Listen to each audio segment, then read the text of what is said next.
Hi everybody, welcome to Healify. आज का topic है लॉ ऑफ अट्रैक्शन क्या होता है, लॉ ऑफ अट्रैक्शन कैसे काम करता है। आप लोगों में से कई लोगों ने लॉ ऑफ अट्रैक्शन के बारे में सुना होगा, but still you don't practice, क्योंकि वो आपके सबकॉन्शियस माइंड में अभी भी ये बिलीव नहीं हुआ है कि ये वाकई में काम करता है या नहीं करता है। आज मैं उन्हीं 4 रीजंस पे बात करूंगी जिससे आपको 100% श्योरिटी हो जाएगी कि ये काम करता है। एक एग्जाम्पल के तौर पे अगर हम बात करें तो जैसे ब्रश आप डेली करते हो, राइट। आप ट्रेवल पे जाते हो तो भी ब्रश करते हो, आपकी तबीयत खराब है तो भी आपको ब्रश करना है। क्यों? क्योंकि वो आपके सबकॉन्शियस माइंड में एक हैबिट की तरह बैठ गया है कि यार ये तो हमें डेली करना है। सेम लॉ ऑफ अट्रैक्शन भी हर पल काम कर रहा है। उसको रूटीन में लाने के लिए, अपनी मैनिफेस्टेशन को अचीव करने के लिए आपको लॉ ऑफ अट्रैक्शन का भी रूटीन डेली फॉलो करना पड़ता है, रिग्रेसली। यस, उसका एक रूटीन होता है, उसके लिए मैं एक सेपरेट वीडियो बनाऊंगी। बट आज हम बात करने वाले हैं उन 4 बेस पे जिसपे आपको 100% श्योर हो जाएगा कि लॉ ऑफ अट्रैक्शन काम करता है। चलिए शुरू करते हैं। तो पहला टॉपिक है law of energy. Law of energy क्या है? आप सभी ने स्कूल टाइम में 10th में फिजिक्स में लॉ ऑफ एनर्जी पढ़ा हुआ है कि हर एक चीज एनर्जी से बनी हुई है। चाहे आप वॉल हो, चाहे हमारी बॉडी हो, चाहे हमारा कोई भी ऑब्जेक्ट हो, आप कहीं भी उठा के देख लीजिए, everything is made of energy. अगर हम 10th क्लास के सिलेबस की बात करें तो उसमें एक एग्जाम्पल था कि जो प्लास्टिक होता है, अगर आप उसको माइक्रोस्कोप से देखोगे तो उसमें बहुत सारे मॉलिक्यूल्स, सब मॉलिक्यूल्स, एटॉम्स, प्रोटॉन्स, और डीप डाइव अगर आप करोगे तो everything is made of energy. सब कुछ एनर्जी से बना हुआ है। तो अगर हम इसको समझें, उन्होंने एक फॉर्मूला भी दिया था लॉ ऑफ एनर्जी का कि E=mc²। वो बात अलग है कि हमने उस समय इतना ध्यान नहीं दिया, बट आज अगर आप समझोगे तो everything is made of energy. हमारी जो बॉडी है वो भी एक एनर्जी है, दूसरे की बॉडी है वो भी एक एनर्जी है, हमारे गोल्स भी एक एनर्जी है।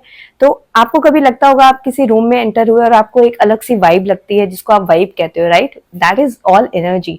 कहीं से वो नेगेटिव होती है, कहीं कई लोगों के लिए पॉजिटिव होती है। जब आपकी एनर्जीज मैच नहीं करती तो आप कहते हो वाइब मैच नहीं हो रही।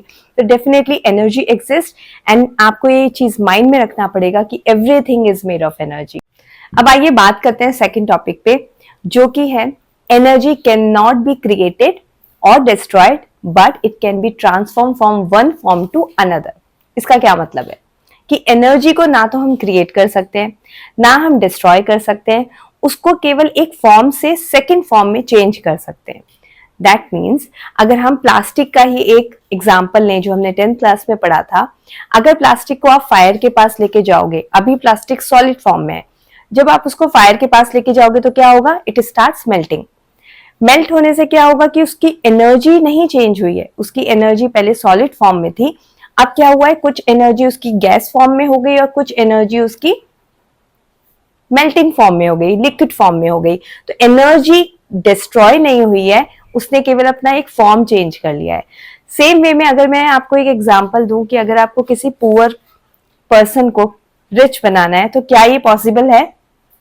हाँ, ये पॉसिबल है, बट अगर आप उसको मनी दोगे तो definitely it won't be possible, क्योंकि मनी भी एक फ्रीक्वेंसी है। आपको क्या करना पड़ेगा? उस पुअर मैन की फ्रीक्वेंसी को चेंज करना पड़ेगा टू बिकम अ रिच। जब तक कि उसकी एनर्जी चेंज नहीं होगी तब तक वो रिच नहीं बनेगा। तो आप इससे क्या समझे कि हर एक एनर्जी जो होती है वो ना क्रिएट करी जा सकती है, ना वो डिस्ट्रॉय कर सकते हैं, लेकिन हम अपनी एनर्जी को एक फॉर्म से दूसरे फॉर्म में जरूर चेंज कर सकते हैं। अब जैसे हम समझ चुके हैं कि एनर्जी को केवल ट्रांसफॉर्म किया जा सकता है, आपको ये चीज भी समझनी पड़ेगी कि एनर्जी हैज फ्रीक्वेंसी। हर एक एनर्जी की एक फ्रीक्वेंसी होती है, ठीक है।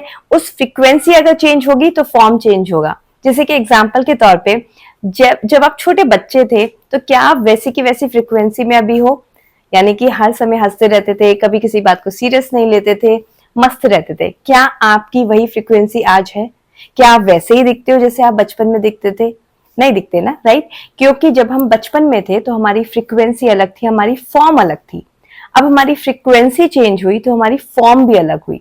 तो आपको ये चीज हमेशा याद रखनी है कि हर एक एनर्जी की एक फ्रीक्वेंसी होती है, ठीक है। बढ़ते हैं 4th टॉपिक की तरफ। अब बात करते हैं 4th टॉपिक की। वो कहता है कि when frequency matches attractions happens. इसका क्या मतलब है? जैसे आप रेडियो पे 91.1 की फ्रीक्वेंसी आपने सेट करी, तो क्या 93.5 का गाना बजेगा? नहीं बजेगा।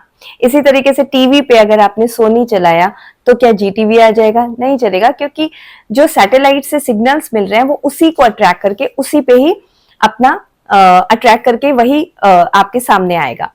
अब बात करते हैं इसी को अपने डेली लाइफ में।